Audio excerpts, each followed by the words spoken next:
نحمده ونصلي على رسوله الكريم اما بعد اقتربت الساعة وانشق القمر صدق اللہ العظیم۔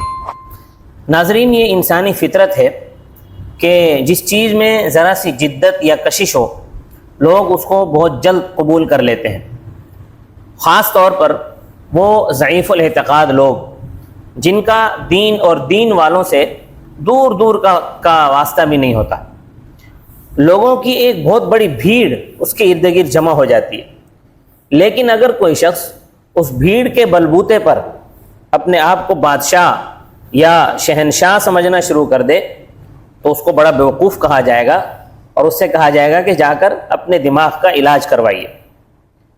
دجال کی کرشمہ سازیوں اور اس کے خرق عادت امور کو دیکھ کر بہت سے ضعیف الاعتقاد مسلمان بھی دجال کے پیروکاروں میں شامل ہو جائیں گے، گو کہ ان میں کچھ ایسے افراد بھی ہوں گے جو اپنے فقر و فاقہ کے ہاتھوں تنگ آ کر دجال کے سائے میں چلے جائیں گے۔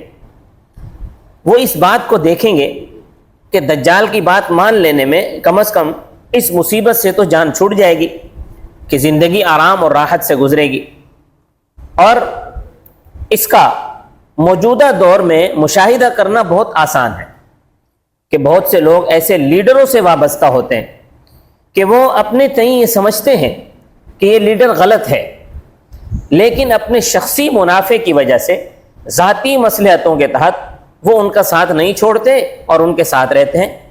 یہی حال اس وقت دجال کے بعض پیروکاروں کا ہوگا۔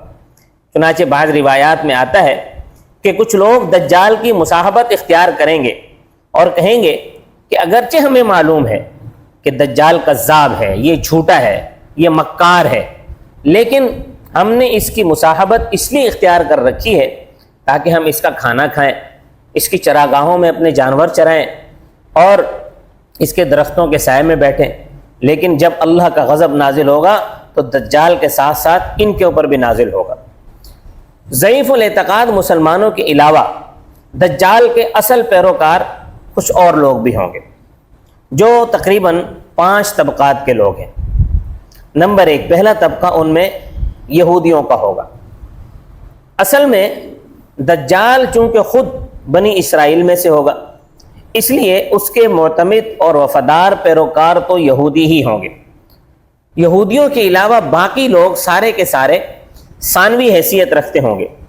حضرت انس رضی اللہ تعالیٰ عنہ سے یہ ارشاد نبوی منقول ہے کہ دجال کی پیروی اصفہان کے 70,000 یہودی کریں گے جن پر طیلسان کی بنی ہوئی چادریں ہوں گی۔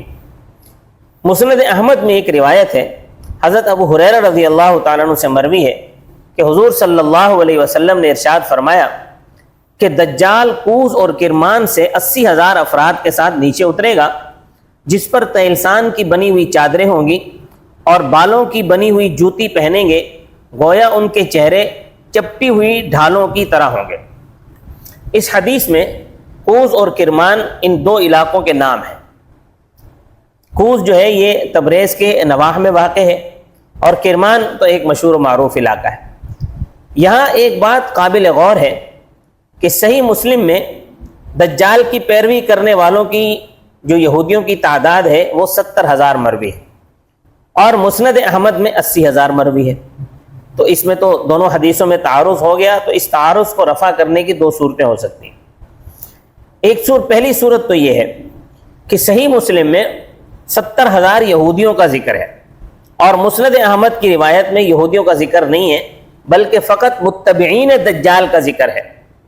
تو اس سے یہ بات سمجھ میں آتی ہے کہ جو یہودی ہوں گے اس کے پیروکار وہ تو 70,000 ہوں گے، لیکن 10,000 اور لوگ ہوں گے، مختلف قسم کے لوگ ہوں گے۔ دوسری صورت یہ ہو سکتی ہے کہ ان دونوں حدیثوں میں دجال کے متبعین کی تعداد بیان کرنا مقصود نہیں ہے بلکہ اس کی کثرت بیان کرنا مقصود ہے، اور اس کی تائید حضرت ابو وائل رضی اللہ تعالیٰ عنہ کی روایت سے بھی ہوتی ہے جس کو مسند احمد ہی میں روایت کیا گیا ہے کہ دجال کے اکثر پیروکار یہودی اور بدکار عورتوں کی اولاد ہوں گے۔ تو اس روایت میں آپ نے دجال کے پیروکاروں کی ایک علامت یہ بھی سنی کہ ان کے چہرے چپٹی ہوئی ڈھالوں کی طرح ہوں گے۔ غالباً حضرت ابو بکر صدیق رضی اللہ تعالیٰ عنہ سے مروی روایت میں اسی طرف اشارہ ہے کہ آپ نے فرمایا، ترمذی شریف میں یہ روایت ہے کہ دجال کی پیروی ایسے لوگوں کی فوج کرے گی جن کے چہرے چپٹی ہوئی ڈھالوں کی طرح ہوں گے۔ تو یہ اصفہان کے یہودی ہوں گے جن کی تعداد 70,000 ہوگی۔ یہ دجال کی پیروی کرنے والا پہلا طبقہ ہوگا۔ دجال کی پیروی کرنے والا دوسرا طبقہ عورتوں کا ہوگا۔ عورتوں کی بزدلی اور ضعیف الاعتقادی، نقصان عقل و دین، یہ کسی پر مخفی نہیں ہے۔ اس لیے اگر عورتیں دجال کی پیروکار ہو بھی جائیں تو اس میں کوئی اچنبے کی بات نہیں ہے۔ مصنف ابن ابی شیبہ اور در منصور میں حضرت ابن عمر رضی اللہ عنہ سے مروی ہے کہ حضور صلی اللہ علیہ وسلم نے فرمایا، دجال اس کھاری زمین میں مرقنات کے پاس آئے گا اور اس کے پاس آنے والوں کی بہت بڑی تعداد عورتوں کی ہوگی۔ آج بھی آپ نے دیکھا ہوگا کہ عورتیں اتنی ضعیف الاعتقاد ہوتی ہیں کہ اگر کسی بھی گلے محلے میں بیٹھ کر کوئی پیر اپنی جھوٹی کرامتیں دکھانا شروع کر دے جادو کے ذریعے سے یا مسمرزم کے ذریعے سے، تو عورتوں کے اس کے ارد گرد عورتوں کا ایک مجمع لگ جاتا ہے، اکٹھ لگ جاتا ہے، اور وہ پیر جو ہے دنوں میں ترقی کر جاتا ہے عورتوں کو بیوقوف بنا کر۔ تو دجال تو ایسی خرق عادات چیزیں بہت ساری دکھائے گا، تو عورتوں کا اس سے متاثر ہو جانا یہ کوئی اچنبے کی بات نہیں۔ تو یہ دوسرا طبقہ ہوگا دجال کے متبعین کا۔ دجال کے متبعین کا تیسرا طبقہ کفار اور منافقین کا ہوگا۔ منکرین خدا اور اپنے دلوں میں نفاق کا روگ بٹھائے ہوئے لوگوں کو مسلمانوں سے اپنی قدیم دشمنی نکالنے کا جب بھی کوئی موقع ہاتھ لگتا ہے تو وہ اس موقع کو ضائع نہیں جانے دیتے، بلکہ اس سے پوری طرح فائدہ اٹھاتے ہیں۔ تاریخ اسلام سے کچھ بھی واقفیت رکھنے والے شخص کے لیے یہ کوئی نئی بات نہیں ہے کہ آپ منافقین کی تاریخ اٹھا کر دیکھ لیں، آپ صلی اللہ علیہ وسلم کے زمانے سے لے کر آج تک اہل سنت کو کس طرح نقصان پہنچایا۔ بیرونی دشمن نے اتنا نقصان مسلمانوں کو نہیں پہنچایا جتنا نقصان ان اندرونی دشمنوں نے پہنچایا۔ یہ آستین کے سانپ ہوتے ہیں، مارے آستین ہوتے ہیں، اور قرب قیامت جب اسلامی تاریخ دو راہے پر کھڑی ہوگی اس وقت بھی یہ اپنی ریشہ دوانیوں سے باز نہ آئیں گے۔ خود مدینہ منورہ کے اندر ان کی بڑی تعداد موجود ہوگی۔ مدینہ منورہ میں آج بھی ان کی بہت بڑی تعداد موجود ہے۔ آپ دیکھیں یہ اپنے لباس سے، اپنے چہروں سے پہچانے جاتے ہیں۔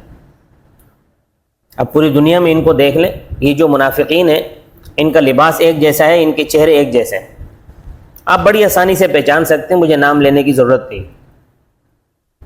لیکن یہ بھی قدرت خداوندی اور حکمت ربانی کا تقاضا ہے کہ اپنے حبیب کے شہر کو ان لوگوں سے پاک کر دے گا، اس لیے کہ خروج دجال کے بعد وہ اس طرح پاک کرے گا کہ خروج دجال کے بعد مدینہ منورہ میں 3 زلزلے آئیں گے، اور ان زلزلوں سے جو ایسا لگے گا کہ عذاب خداوندی آ رہا ہے۔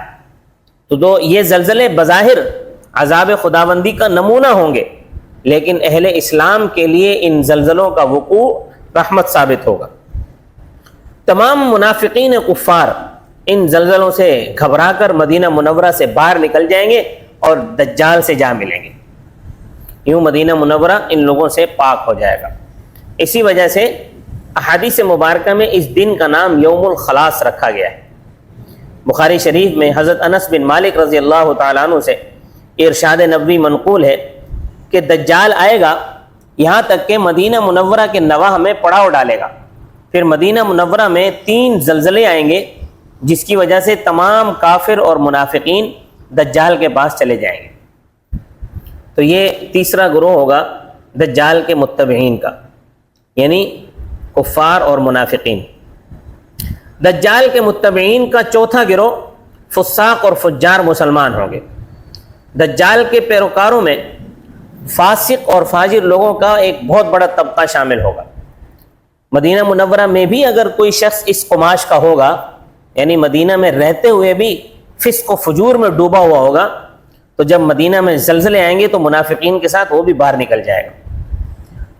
چنانچہ امام ابن کثیر رحمۃ اللہ علیہ نے مسند احمد کے حوالے سے حضرت محجن بن اروع رضی اللہ تعالیٰ عنہ حضرت محجن بن اورا رضی اللہ تعالیٰ عنہ کی ایک روایت نقل کی ہے، جس کے آخری الفاظ ہیں مسلم شریف میں حدیث نمبر 7391 کے، کہ پھر مدینہ منورہ میں 3 زلزلے آئیں گے، مدینہ میں کوئی منافق مرد یا عورت اور کوئی فاسق مرد یا عورت باقی نہیں رہے گا، سب دجال سے جا ملیں گے، یہ ہے یوم الخلاص۔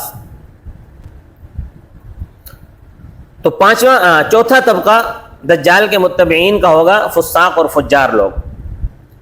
دجال کے متبعین کا 5واں طبقہ ہوگا عجمی، ترک اور مخلوط لوگ۔ شیخ یوسف الوابل اپنی کتاب اشراط الساعہ صفحہ 311 پر تحریر فرماتے ہیں کہ دجال کے اکثر پیروکار یہودی، عجمی، ترکی اور مخلوط لوگ ہوں گے، جن میں اکثریت دیہاتیوں اور عورتوں کی ہوگی۔ اصل میں ترکیوں کا پیروکاران دجال میں شامل ہو جانا یہ اس لیے اس کو شمار کیا گیا ہے کہ حضرت ابوبکر صدیق رضی اللہ تعالیٰ عنہ نے دجال کے پیروکاروں کے حوالے سے جو حدیث بیان فرمائی ہے، اس میں ایک ایسی قوم کا ذکر ہے جن کے چہرے چپٹی ہوئی ڈھال سے جن کے چہروں کو تشبیہ دی جا سکے۔ حافظ ابن کثیر وغیرہ رحمہ اللہ تعالی یہ علامت انہوں نے ترک قوم کی ذکر کی ہے، اور اس حدیث کے تحت لکھا ہے کہ بظاہر اس کا مصداق یہی ترک لوگ ہیں۔ تو یہ 5 طبقات ایسے ہوں گے کہ جو دجال کے پیروکاروں میں شامل ہوں گے۔ اللہ تبارک و تعالیٰ سے دعا ہے کہ اللہ تبارک و تعالیٰ ہم سب کو، مجھے اور آپ کو، سب سننے والوں کو دجال کے فتنے سے محفوظ فرمائے۔ دجال کے پیروکاروں میں اللہ پاک ہمیں شامل نہ فرمائے، بلکہ ہمیں امام مہدی رضی اللہ تعالیٰ عنہ کے پیروکاروں میں شامل فرمائے۔ اب دجال کا خروج کب ہوگا اور کہاں سے ہوگا، انشاءاللہ کس جگہ سے نکلے گا، انشاءاللہ اس پر تفصیل سے اگلی قسط میں روشنی ڈالی جائے گی۔ وما علینا الا البلاغ المبین۔ اگر آپ نے ابھی تک ہمارا چینل سبسکرائب نہیں کیا ہے تو کر لیجئے تاکہ ہمارے ساتھ جڑے رہیں، اور روزانہ آپ کو ایک دن چھوڑ کے ایک دن علامات قیامت سیریز کی ایک قسط ملتی رہے، روزانہ درس قرآن ملے، اور ایک دن چھوڑ کے ایک دن مجالس سیرت النبی صلی اللہ علیہ وسلم کے تحت ایک مجلس بھی آپ حضرات سنتے رہیں۔ اللہ ہم سب کا حامی و ناصر۔